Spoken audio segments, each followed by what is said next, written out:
अस्सलाम वालेकुम स्टूडेंट्स, कैसे हैं सब? ठीक हैं। आज हमने पढ़ना है एवापोरेशन और ये एक प्रॉपर्टी होती है किसकी जी? लिक्विड की।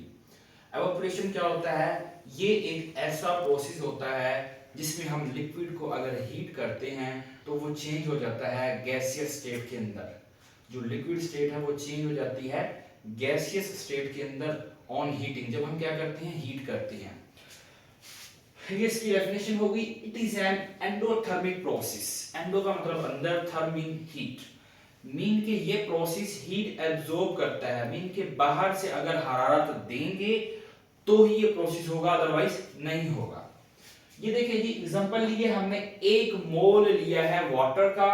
ये देखिए स्मॉल एल रिप्रेजेंट कर रहा है जो कि लिक्विड स्टेट में है। इसको एनर्जी दी है कितनी? 40.7 किलो जूल पर मोल। किलो जूल पर मोल ये इसका यूनिट है। इतनी एनर्जी दी है, हरारत दी है, तो फिर लिक्विड स्टेट चेंज हुई है H2O, ये देखिए जी लिखा हुआ है, गैसियस स्टेट के अंदर चेंज हुई है, तो इसके लिए हीट देनी पड़ेगी। अच्छा, ये पूरा एक प्रोसेस है एवापोरेशन का। एवापोरेशन कैसे होता है और एवापोरेशन का कूलिंग मीन के ठंडापन कैसे देती है, और एवापोरेशन एक कंटिन्यूअस प्रोसेस है, ये सारे देखेंगे। ये हमारे पास आ गई जी liquid state, continuous motion. Liquid के अंदर जितने भी पार्टिकल्स हैं, मॉलिक्यूल्स हैं, वो मुसलसल हरकत कर रहे हैं। ऐसा क्यों है? क्योंकि उनके पास काइनेटिक एनर्जी है। काइनेटिक एनर्जी होने की वजह से वो मुसलसल हरकत कर रहे हैं। अच्छा, कितनी काइनेटिक एनर्जी है? डिफरेंट काइनेटिक एनर्जीज हैं, हर मॉलिक्यूल की डिफरेंट है। किसी की कम है तो वो थोड़ी स्लोली स्लोली मूव कर रहा है, इतने ज्यादा मूव नहीं कर रहा। जिसकी इंटरनल काइनेटिक एनर्जी ज्यादा होगी वो क्या करेगा? उतना ज्यादा मूव करेगा।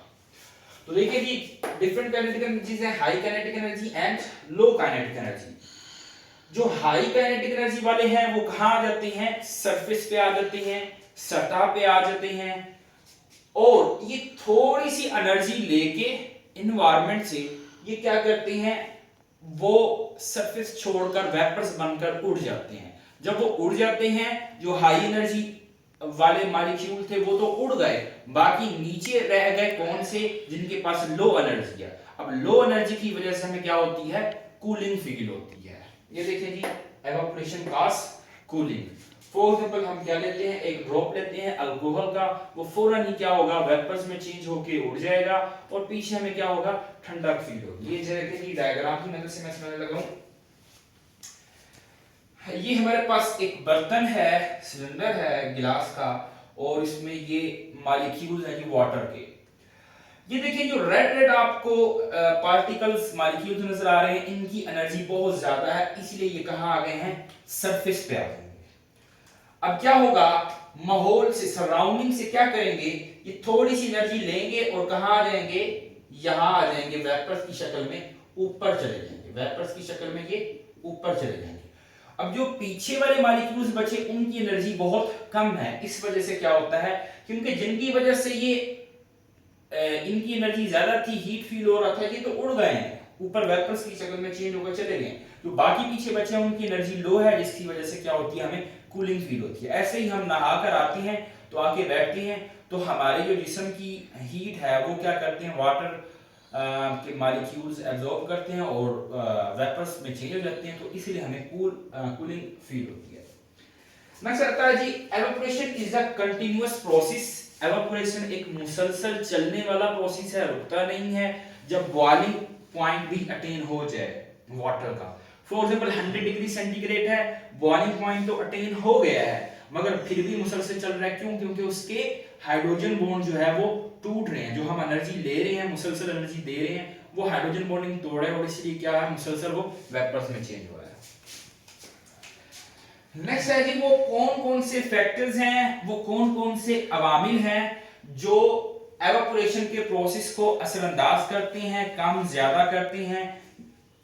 इसमें पहले आता है जी सरफेस एरिया। सरफेस एरिया का मतलब होता है सतही रकबा। देखिए जी, ये आपने 2 बर्तन ले लेने हैं,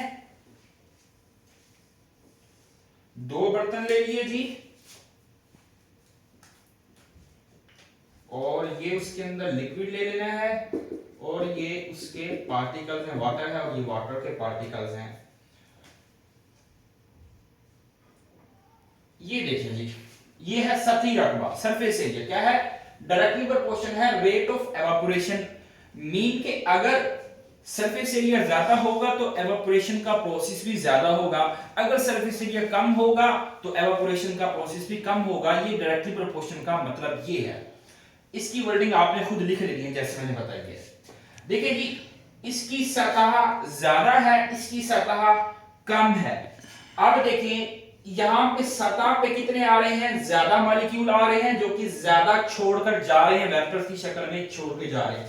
यहां पे देखिए 1 2 3 सिर्फ 3 मॉलिक्यूल्स ऊपर आ रहे हैं और 3 जा रहे हैं। तो जितनी ज्यादा सरफेस होगी, ये देखिए यहां से यहां तक सरफेस है, ये यहां से यहां तक, जितनी ज्यादा सरफेस होगी एवापोरेशन का प्रोसेस उतना ज्यादा होगा। तो ये डायरेक्टली प्रोपोर्शनल है। दूसरा आता है जी टेंपरेचर, दर्जा हरारत। It is also directly related to rate of evaporation. If the temperature is high, then rate of evaporation is also high. If the temperature is low, then rate of evaporation is also low. ये directly proportion का मतलब ये है कि temperature ज्यादा होगा तो rate of evaporation भी ज्यादा होगा, टेम्परेचर कम होगा तो रेट ऑफ एवापोरेशन भी कम होगा। अब ऐसा करके यहाँ पे हमने हाई टेम्परेचर प्रोवाइड कर दिया, हाई टेम्परेचर देंगे तो ज्यादा से ज्यादा मॉलिक्यूल्स ऊपर आएंगे क्योंकि इनके पास हाई काइनेटिक एनर्जी है, और ज्यादा से ज्यादा छोड़ के जाएंगे, इसीलिए रेट ऑफ एवापोरेशन ज्यादा होगा। Intermolecular forces is inversely proportional to rate of evaporation. अगर इंटरमॉलिक्यूलर फोर्सेस स्ट्रांग है, एवापोरेशन का प्रोसेस कम होगा। अगर इंटरमॉलिक्यूलर फोर्सेस वीक हैं तो एवापोरेशन का प्रोसेस हाई होगा। ऐसा क्यों है? ये देखिए जी, ये मॉलिक्यूल्स हैं आपस में, ये आपस में जुड़े हुए हैं। अगर ये मजबूती के साथ जुड़े हुए होंगे, इनको तोड़ना क्या होगा, क्योंकि ये जब बॉन्ड है, ये बॉन्ड टूटेगा तो ये वेपर्स बन के ऊपर जाएंगे ना, ऐसे तो नहीं जाएंगे ना। अगर ये मजबूत है तो हम मुश्किल से तोड़ेंगे, मुश्किल से तोड़ेंगे तो ये भी वेपर्स बनकर मुश्किल में जाएंगे। अगर ये कमजोर है, आसानी से टूट जाएगा तो ये आसानी से ऊपर जाएंगे। तो intermolecular forces is inversely proportional to rate of evaporation. जी स्टूडेंट्स, आज का लेक्चर समझ आ गया? ओके जी, अल्लाह हाफिज।